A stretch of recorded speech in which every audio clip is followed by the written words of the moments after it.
एक बार की बात है, एक गांव में एक ट्यूबवेल था, जिससे गांव के खेतों में सिंचाई की जाती थी। सब कुछ ठीक चल रहा था, लेकिन कुछ दिनों से जो भी किसान ट्यूबवेल का पानी अपने खेतों को सींचने के लिए इस्तेमाल करता, तो अगले दिन उसकी सारी फसल सूख जाती।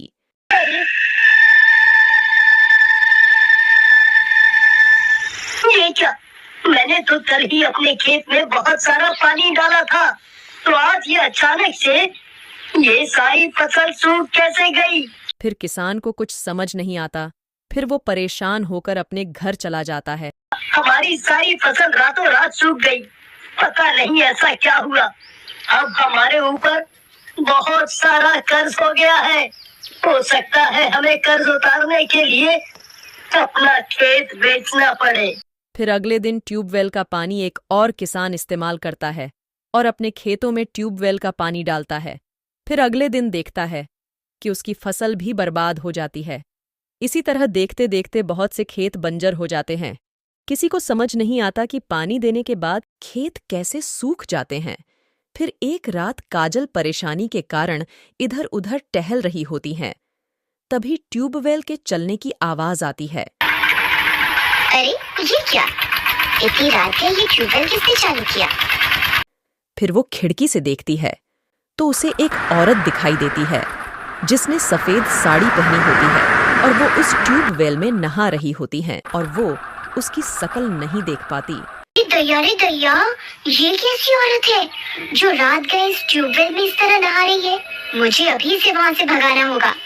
फिर काजल हाथ में डंडा लेकर उस ट्यूबवेल की ओर बढ़ती है। कौन है तू? ये ट्यूबवेल हमारा है।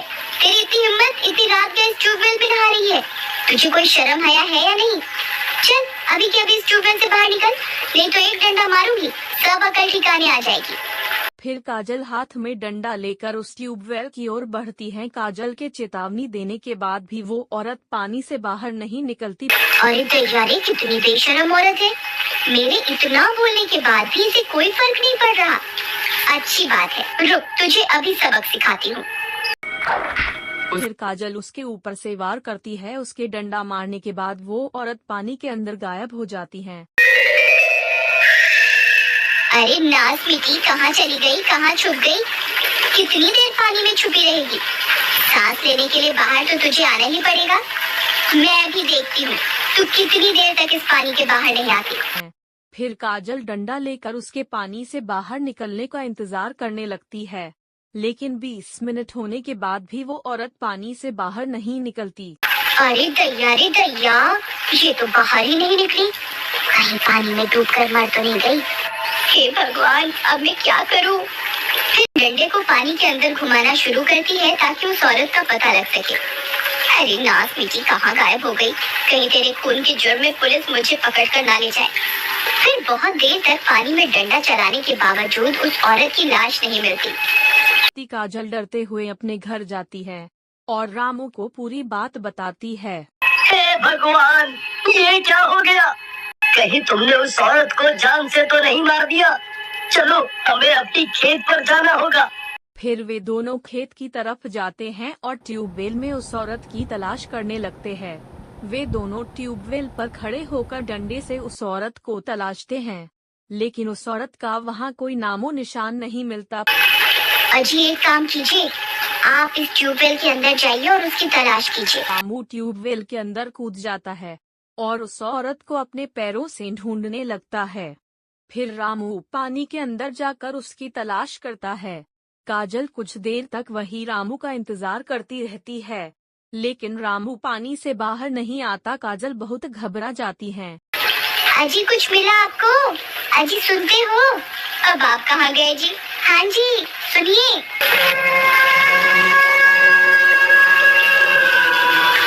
हे भगवान, अब ये कहाँ रह गए? अरे मर गई रे, अब तो बहुत देर हो गई। ये इतनी देर बिना सांस लिए कैसे जिंदा रहेंगे? अरे मर गई रे। अजी सुनते हो? आप कहाँ हो? मुझे अभी किसी को मदद के लिए बुलाना होगा। फिर काजल भागते हुए जाती है और सरपंच का दरवाजा खटखटाती है। फिर अरे सरपंच जी सुनिए, जल्दी बाहर आइए ना, मैं तो बहुत बड़ी मुसीबत में फंस गई हूँ। अरे क्या हुआ? तुम इतनी घबराई हुई क्यों हो? क्या हुआ? काजल सरपंच को पूरी बात बताती है।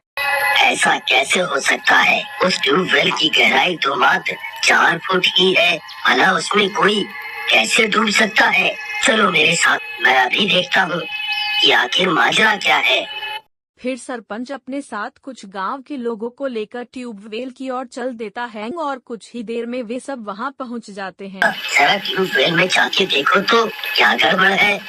फिर हरिया ट्यूबवेल में कूद जाता है और ट्यूबवेल से बाहर नहीं आता और ट्यूबवेल से डरावनी डरावनी आवाजें आने लगती है। अरे मर गई रे सरपंच जी, अब ये हरिया कहाँ रह गया? इतनी देर हो गई, ये बाहर क्यों नहीं आया अब तक? अरे हरिया, तुम कहाँ हो? हरिया, हरिया, क्या तुम मुझे सुन सकते हो? हरिया, अरे कमबख्त, कहाँ मर गया? बाहर क्यों नहीं निकलता? कालू, बहुत देर हो गई, हम और इंतजार नहीं कर सकते, नहीं तो बिना सांस के हरिया मर जाएगा। तुम जल्दी ट्यूबवेल में जाओ और उसे बाहर निकालो, कहीं वह बेहोश ना हो गया हो। सरपंच जी, रामू को बोल दीजिए ना, मुझे थोड़ा जुकाम हो रहा है और पानी भी ठंडा होगा। रामू, अभी के अभी इस ट्यूबवेल में जाओ और हरिया को बाहर निकालो। ठीक है सरपंच जी, जैसी आपकी आज्ञा। रामू भी ट्यूबवेल में उतर जाता है। तभी उसे महसूस होता है कि उसका पैर अंदर की ओर कोई खींच रहा है। अरे अरे कौन है भाई? कौन है जो मुझे अंदर खींच रहा है? अरे सरपंच जी, मेरी मदद करो, कोई मुझे इसके अंदर खींच रहा है। देखते ही देखते रामू भी ट्यूबवेल के अंदर डूब जाता है और गायब हो जाता है। वे सब एक दूसरे की शक्ल देखते रह जाते हैं। वे लोग आपस में बातें कर ही रहे होते हैं, तभी डरावनी डरावनी आवाजें आने लगती हैं। कालू, जरा देख तो सही, क्या हुआ? अरे बुड्ढे, मुझे बेवकूफ समझा हुआ है क्या, जो मैं मरने के लिए इस ट्यूबवेल के अंदर जाऊंगा? दिखाई नहीं दिया क्या इसने किस तरह इतने लोगों को हमारी आंखों के सामने निगल लिया? ये ट्यूबवेल पर जरूर किसी चुड़ैल का साया है, तभी इसका पानी खेतों में डालते ही पूरी फसल बर्बाद हो जाती है। अब मैं यहाँ नहीं रुकने वाला, यहाँ जरूर किसी भूत प्रेत का चक्कर है। अरे माय गॉड सरपंच जी, आपने ये आवाज सुनी? ये जरूर उसी चुड़ैल की आवाज है जो लोगों को इस ट्यूबवेल के अंदर खींच रही है। अब मैं यहाँ एक पल भी नहीं रुकने वाला। अरे भागो, ये ट्यूबवेल तो लोगों को जिंदा ही निकलता जा रहा है। अरे सरपंच जी, आप कहाँ भाग रहे हैं? अरे रुकिए, मेरे पति का क्या होगा? अरे रुकिए ना, आप तो गांव के सरपंच हैं। अगर आप इस तरह भाग जाएंगे तो गांव की रक्षा कौन करेगा? ये भूत प्रेत का चक्कर है, मैं इसमें कुछ नहीं कर सकता। अरे भागो रे भागो। हे भगवान, अब मैं क्या करूँ? इन्हें कैसे ढूंढूं? है। फिर काजल उदास होकर उस ट्यूबवेल के पास बैठ जाती है, तभी मंचला वहाँ से गुजरता है। अरे वाह, इतनी रात का इतनी सुंदर स्त्री यहाँ क्या कर रही है? अभी सुनिए, आप यहाँ इतनी रात में क्या कर रहे हो जी? आपको डर नहीं लगता और आप इतने उदास हो? मुझे बताओ, मैं आपकी परेशानी दूर कर देता हूँ। नहीं, कुछ नहीं, आप जा सकते हैं, मैं ठीक हूँ। अरे ऐसे कैसे? अब तो मैं आपको अपने साथ लेकर ही जाऊंगा। है। फिर मंचला उसका हाथ पकड़ लेता है और उसके साथ जबरदस्ती करने लगता है और चल मेरे साथ चल। अरे ये मैं किस मुसीबत में फंस गई। अच्छा बाबा ठीक है, मैं तुम्हारे साथ चलती हूँ, लेकिन मेरी चप्पल इस ट्यूबवेल में गिर गई है, जरा वो तो निकाल दो। इतनी सी बात अभी निकाल देते हैं। और जैसे ही चप्पल निकालने के लिए उतरता है, कोई अदृश्य शक्ति उसे भी अंदर खींचने लगती है। अरे ये क्या हो रहा है? अरे कौन है?